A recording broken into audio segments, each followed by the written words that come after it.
Therapy Talkers. Welcome back to Therapy Talk with Tammy and Pauline. My name is Pauline and I am a licensed professional counselor. Thank you for joining us today or joining me. So I am here to review the 5th episode of The Last of Us. So we're more than halfway now and I am excited. Chapter 4 or episode 4 was kind of slow, but I also liked it because we got to see Joel and Ellie kind of start building a bond and they have each other's back, and we're starting to dig deeper into Joel and things like that. So that's very exciting for me to see that. And so with this episode, I am not really sure what to expect because at the end of the chapter, why am I saying chapter? Episode 4, there were new characters that were introduced at the end. So I'm really looking forward to seeing how things turn out. So with this, what to expect? Perhaps we do more or talk more about character development, of course. Are we going to experience more losses? Likely, where it's a pandemic and things are kind of crazy. So that's expected. And so what else? I'm not sure what to cover today, but I'm going to be open to talking more about perhaps more grief, more trauma, more stress, of course, and perhaps some personality disorders when they come up. I didn't get to talk about any of that last episode, but maybe we'll get to see more. I don't know. But stay tuned for episode 5.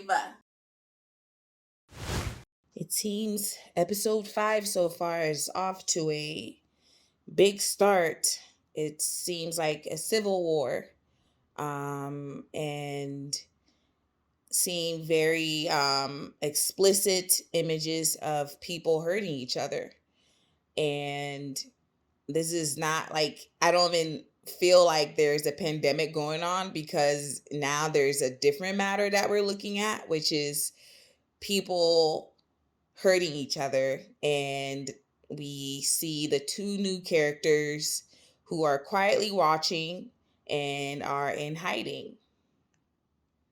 However, what I love so far is that with the 2 new characters, there's an older individual and a very young individual.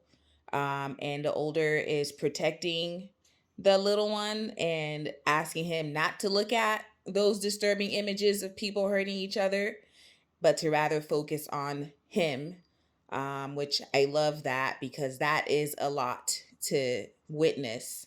During war, people can be exposed to various traumatic events, and this can also raise a lot of mental health related issues, such as developing post-traumatic stress disorder, depression disorders, or even anxiety disorders, probably even sleep issues. I mean, you're having to stay awake. If nighttime is when things go down, you may not be sleeping at night. So your whole sleep is messed up and your whole mental health is definitely impacted. In episode 4, I had mentioned that there are followers and there's this leader. So I want to talk about this leader. She seems very scared and insecure, but also she's in charge. And I'm not sure how that happened, because she seems to be making decisions by way of her emotions. If she doesn't get what she wants, she is, that's part of her power. She uses that to manipulate. Well, I don't know much about her, but what I'm seeing is her superpower is manipulation, and somehow she has all these followers. And there's one follower, let's say her second person in charge, who seems to not really trust her decision making, but is going along with it. Like, what gives? Also, who's this Henry character they're looking for? Can they just find him already so she can stop torturing people? Let's say this woman leader has a personality disorder. Let's just say ones that come up for me in the short time we've seen her character is she could be experiencing paranoid personality disorder, which is a pattern of distrust and suspiciousness such that others' motives are interpreted as malevolent. That could check out for her. Or even antisocial personality disorder, which is a pattern of disregard for and violation of the rights of others, criminality, impulsivity, and a failure to learn from experience. Perhaps even borderline personality disorder, which is a pattern of instability in interpersonal relationships, self image, and affects marked impulsivity. Another one that I'm thinking about is histrionic personality disorder, which is a pattern of excessive emotionality and attention seeking. I think each of these describe her in some way just by how she is ruling. She gets what she wants. Um, and she's either going off of suspiciousness, doesn't trust people, and she has killed someone, or has someone else kill someone because she didn't trust what they said or the information they were not giving her.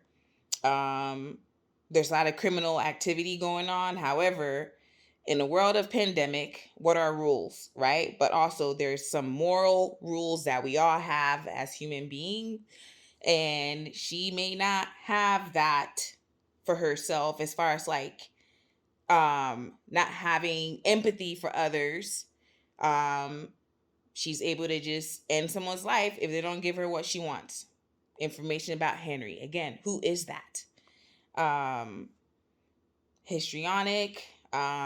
This is where I was talking about, like, she seems very emotional, um and kind of uses that to move about, get what she wants, and seems to be working. And also seems to have some interpersonal relationships issues, which you see that with borderline personality disorder, where even the person that is her second hand in command doesn't seem, they seem to have some tension between them, but yet he still follows the rules. What's his deal? The rules of her world. Oh, Henry is the new character. Henry and his brother Sam, little brother Sam. Um, oh wow, what a plot twist. What's interesting is that Henry has also taught his brother how to hold a gun, just like we saw in the other episode, or episode 4, where Joel has taught Ellie how to properly hold a gun. Um, there's a bit of a parallel here with that, where children are being taught to fight, because this is what survival mode looks like in a war like situation.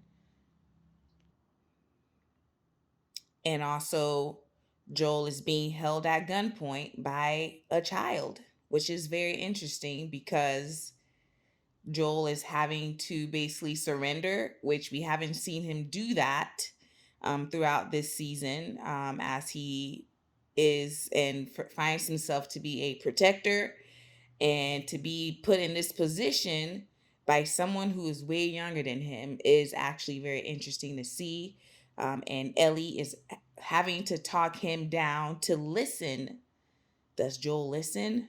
I don't know, but he is having a conflict here. You can tell by his tone.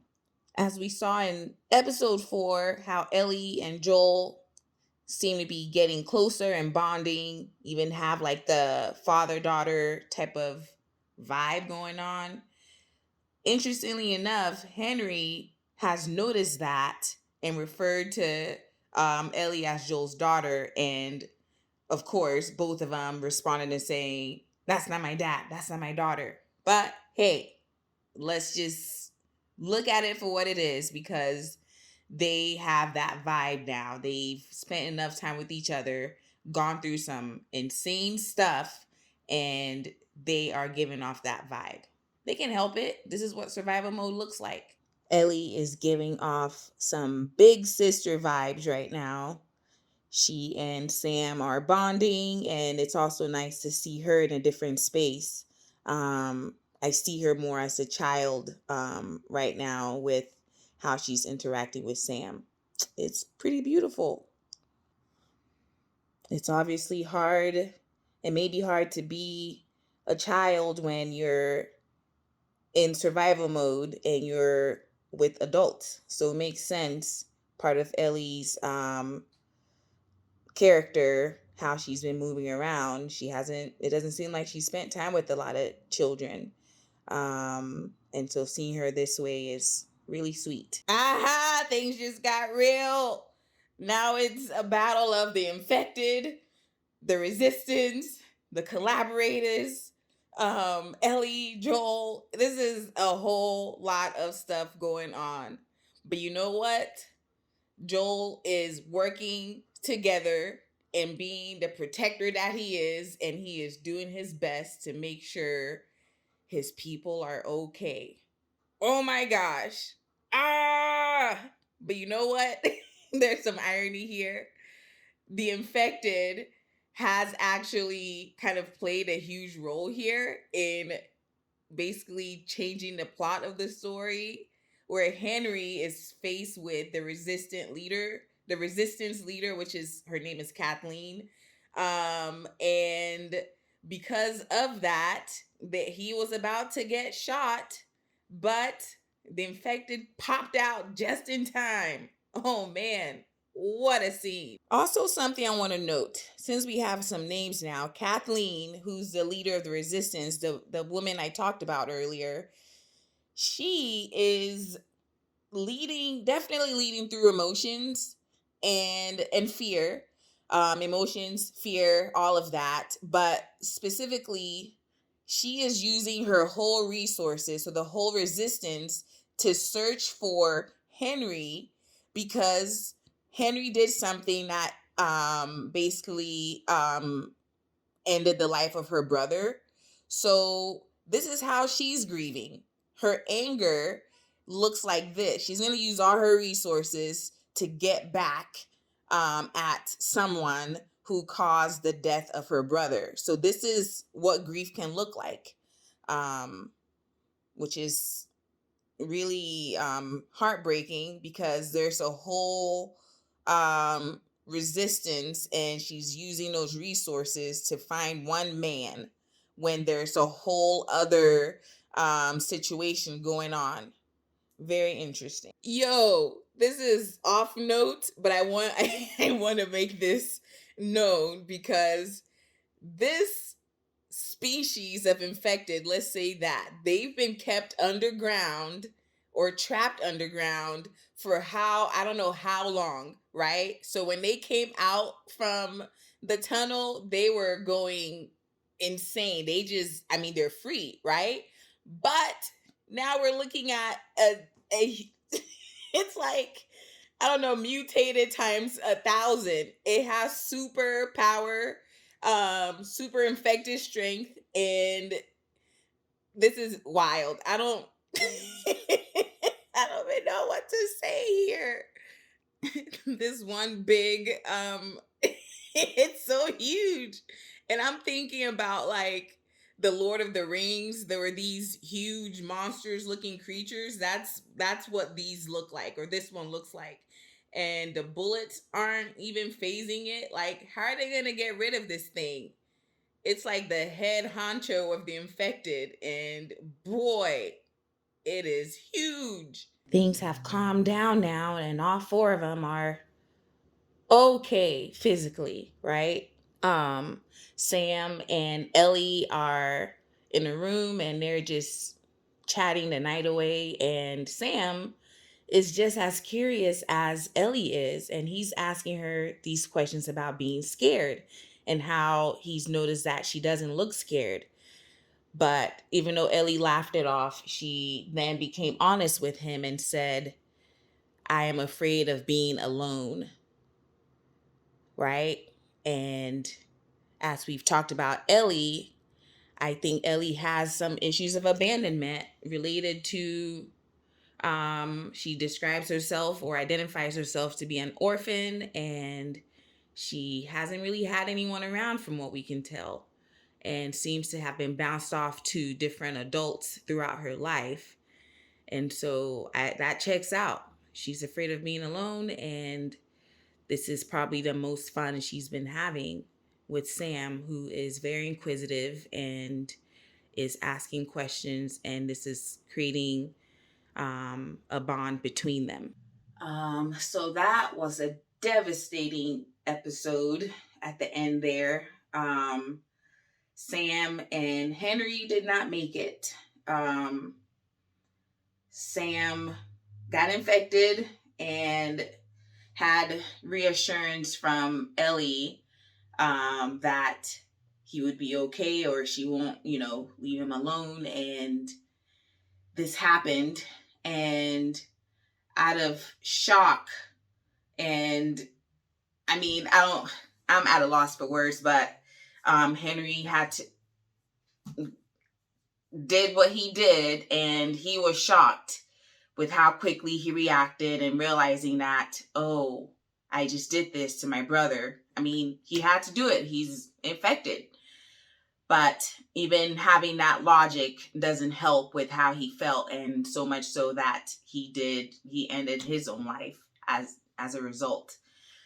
So now what we've witnessed here is another loss, two major losses, I would say, because Joel and Ellie made friends, and these friends had the same goal, and things ended the way it did, and now Ellie and Joel are back to how they were. Ellie has shut down.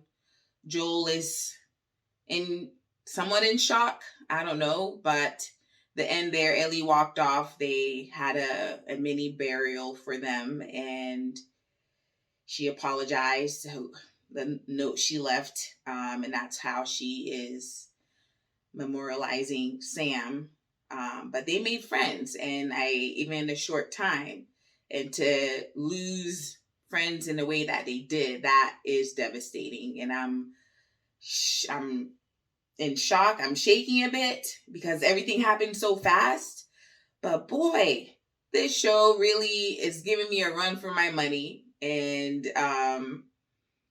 I'm glad I made it through. So that was episode 5. More losses, more character development, especially with Ellie and Joel. And more people died. More infected died. What could possibly happen in episode 6? Well, we'll chat then. Bye.